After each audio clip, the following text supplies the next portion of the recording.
আজকে তোমাদের বন্ধুরা একটা নতুন রান্না শেখাবো, যে সেটা হলো ব্রোকলি চিকেন। এবার দেখে নাও কি কি লাগছে। আমি 500 চিকেন নিয়েছি। একটু চিকেনের পিসগুলো ছোট ছোট করতে হবে। আর এই চিকেনটাকে আমি নুন, গোলমরিচ, সোয়া সস আর 1 চামচ ভিনিগার দিয়ে ম্যারিনেট করে রেখেছি। আর এটা ব্রোকলি, অল্প একটু গাজর লাগবে, পেঁয়াজ কুচো কুচো, টমেটো পিউরি, ক্যাপসিকাম, কর্নফ্লাওয়ার নিয়েছি, পরে জলে গুলতে হবে এটা। আর এটা হলো আদা রসুন বাটা। আর একটা সস বানিয়ে নিয়েছি, সেটা হলো সোয়া সস, টমেটো সস আর রেড চিলি সস দিয়ে একটা সস বানিয়ে রেখেছি এখানে।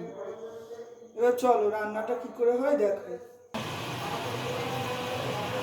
দেখো বন্ধুরা, এবার কড়াই গরম হয়ে গেছে। আমি এটা সাদা তেলে রান্না করব, এই সাদা তেল দিলাম।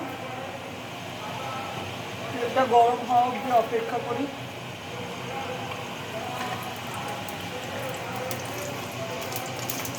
গরম হয়ে গেছে, এবার আমি ব্রোকলিগুলো সব দিয়ে দেবো ভাজার জন্য।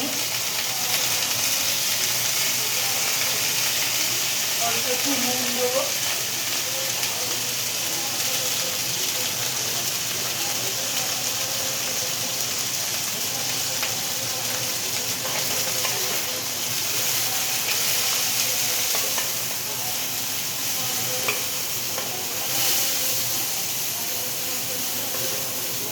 একটু ঝিমে আছে, অল্প আছে, এটা অল্প এটা ভাজা ভাজা করে নিতে হবে একটু, মানে নরম হওয়া পর্যন্ত। ব্রোকলিটা দিয়ে দিলাম, নরম হবে। ওর সাথে আমি গাজরও দিয়ে দিলাম। এবার এই দুটো একটু ভাজা হোক, ব্রোকলি আর দেখো গাজর কাটা ভাজা ভাজা হয়ে গেছে। এবার আমি এটা ঢেলে নিই,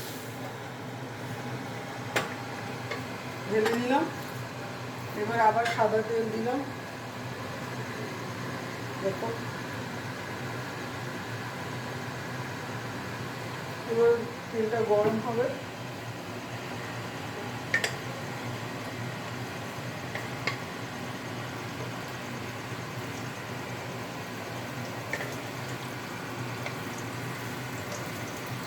এবারে পেঁয়াজগুলো দিয়ে দিই।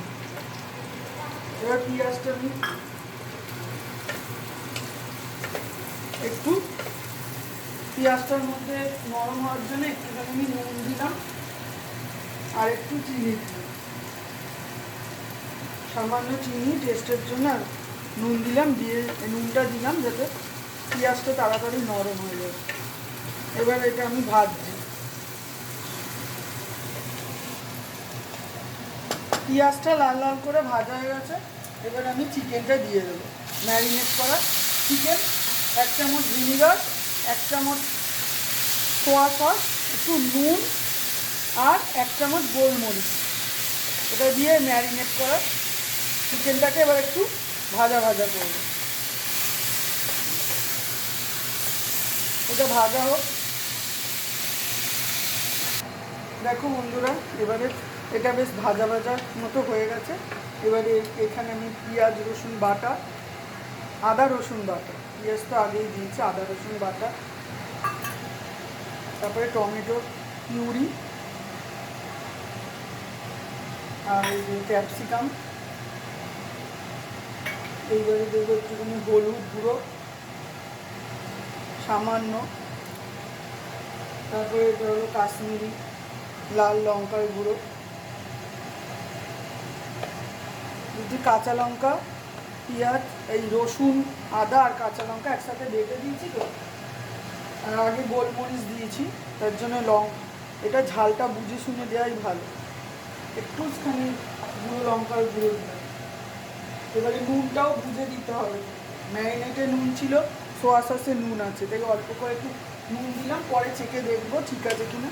এবার এটাকে কষাতে দেবো।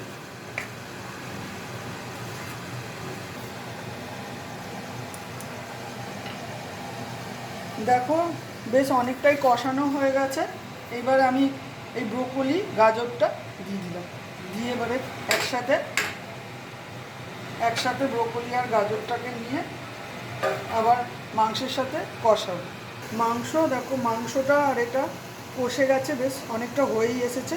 এবার আমি যে সসটা গুলে রেখেছিলাম, সোয়া সস, তারপরে রেড চিলি সস আর টমেটো সস, ওটা একটু দিয়ে দিলাম, দিয়ে আবার একটু কষাবো।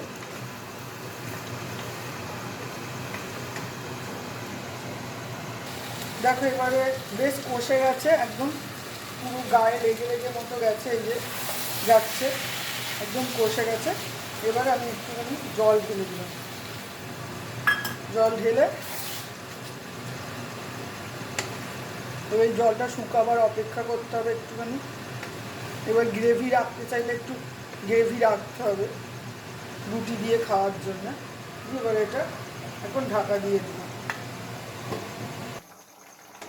দেখো এবারে প্রায় শেষের পথে। এবারে আমি কর্নফ্লাওয়ারটা গুলে নিয়েছিলাম, এই কর্নফ্লাওয়ারটা দিয়ে দেবো। দিয়ে সঙ্গে সঙ্গে নামাবে, নাহলে আবার দলা পেকে যাবে এক জায়গায়। এবার এই প্রায় শেষ, জলটা আর একটু কমে গেলেই নামিয়ে নেব।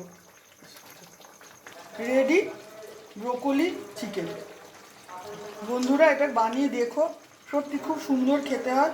আর বানানোর পর আমাকে একটা কমেন্টস করে জানিও কীরকম লেগেছে তোমাদের।